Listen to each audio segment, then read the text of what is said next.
They left her on the edge of the valley like she was nothing. A little scrap of a girl, barely 20, wrapped in a torn shawl that did nothing against the biting October wind. Her name was Lark, small, quiet, hardly taller than a child, and she had learned early in life that people didn't keep what they didn't find useful. Her uncle left her because she was too small to work the ranch, too soft to haul logs, too thin to bear the winters. He didn't even look back when he rode away. She stood trembling in the cold, watching the dust settle behind his horse until it disappeared into the pines. It was nearing dusk when she finally moved. She had no home now, no food, no family, just the clothes on her back and the stubborn heartbeat in her chest. She walked until her legs trembled and then kept walking, because stopping meant freezing. She followed the creek, one she remembered from childhood, hoping it would lead her to somewhere, someone, anything. Instead, it led her to a figure so enormous she thought at first it was a bear. He stood by the water, knees bent, filling a bucket. His shoulders were wider than the tree behind him. His hair, long and black, fell like a river down his back, tied with a leather cord. A carved bone necklace hung across his chest, and the muscles under his skin shifted like they were carved from earth and stone. He turned slightly, hearing her steps. A Comanche. A warrior. And big, so big she felt like a mouse in front of him. She froze, breath hitching. He didn't reach for a weapon. He didn't stand to intimidate her. He just looked at her, deep, dark, unreadable eyes catching every detail of her shaking form. "You're cold," he said in a voice that rumbled like thunder far away. She swallowed hard. "I am fine." Her knees buckled right after she said it, and she fell to the ground. He set the bucket down gently, stood and walked toward her. Every step of his was slow, careful, like a man approaching a frightened animal that might bolt. "You are alone," he said softly. She nodded but couldn't speak. He crouched in front of her. Even crouched, he was taller than she was standing. "Where is your home?" I don't have one." His jaw tightened just slightly. "Who left you?" "My uncle," she whispered, "said I was too small, too weak." A long silence followed. Then he extended a hand the size of a shovel blade. "Come," he said, "you will not die out here." She hesitated. Everyone else had left her. Everyone else had looked at her and seen nothing worth saving. Why would a giant Comanche warrior care? But she was shivering too hard to refuse. She reached out her tiny hand and placed it in his. It vanished inside his palm. He lifted her as though she weighed nothing, like lifting a feather, and set her on her feet. "I am called Talaco," he said. "It means mountain elk." "I am Lark." "Small bird," he translated gently. "But a bird can survive storms stronger creatures cannot." She blinked at him, a little stunned. No one had ever described her as anything but a burden. He nodded toward the trees. "My camp is near, fire, warmth, food." She followed him because she had no choice, and because something about him felt steady, safe in a way she had never known.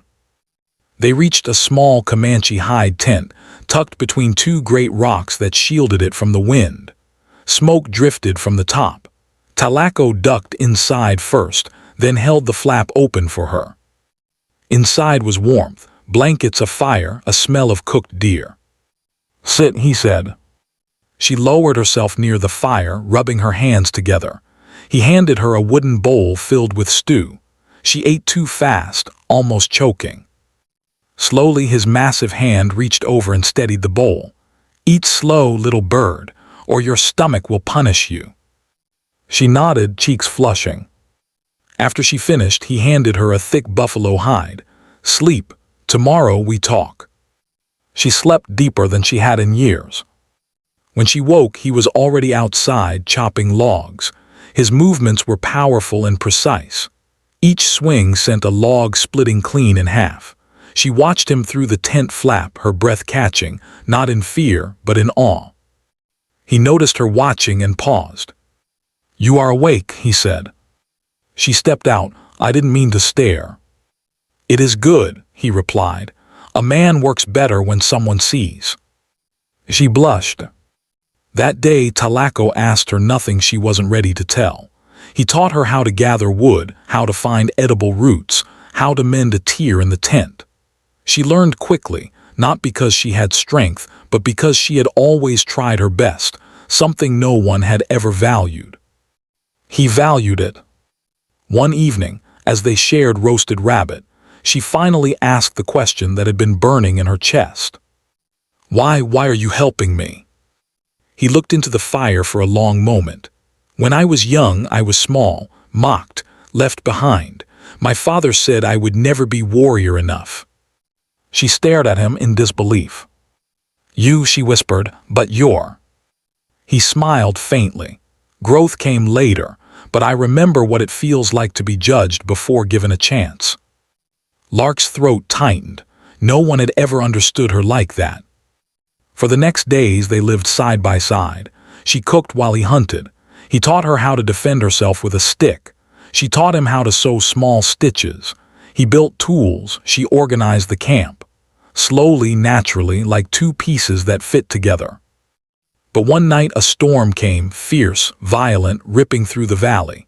The tent nearly collapsed. Talaco rushed outside, securing the stakes while wind whipped around him. Lark tried to help, but she was too small. The wind nearly tossed her aside. Talaco grabbed her arm and lifted her effortlessly against his chest, carrying her back inside. You are light as smoke, he murmured with a chuckle. Storm will steal you. But when he set her down, she didn't laugh. She looked at him with wet eyes. I'm a burden, she whispered, just like my uncle said. His face hardened, slow, controlled anger, but not at her. Come. He took her hand, gentle, firm, and led her out into the storm to the edge of the trees.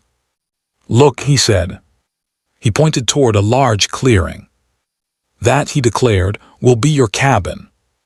She gasped, mine, but why? He stepped closer, crouching down to meet her eyes. You are not too small. You are not weak. You survived abandonment, hunger, cold. His voice softened, and you have heart stronger than people twice your size.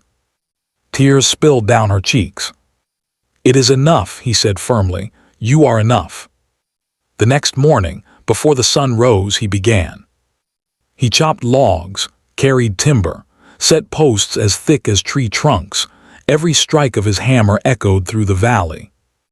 A cabin grew, slowly at first, then faster, as though he was building not just a home but proof. Proof that she mattered. Lark helped in every way she could. She carried small stones, held nails, stirred food, gathered moss to insulate the walls.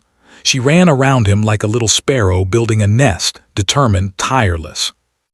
After many days the cabin stood strong, a roof of cedar, walls of pine, a little porch, a smoke hole. Her home. When she stepped inside for the first time, she burst into tears. Talaco froze. Do you not like it? It's perfect, she whispered, throwing her arms around him without thinking. He stiffened in surprise, then gently wrapped his large arms around her tiny form.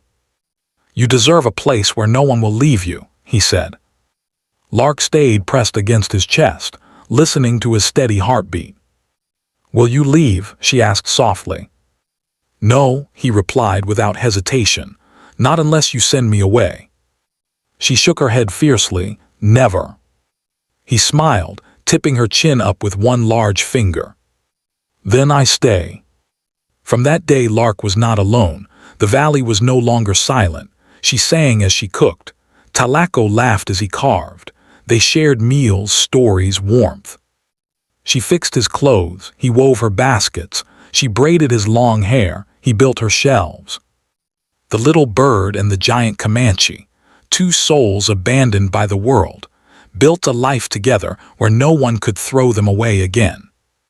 One evening, as the sun dipped behind the mountains, Lark stepped onto her porch and watched Talaco working on a new project, another room being added to her cabin. She walked to him, stood on her toes, and whispered, Why another room? He looked down at her, eyes warm. For our future. Her breath caught our. He gently brushed her cheek. I built you a cabin, but I hope one day you will let me build you a family too.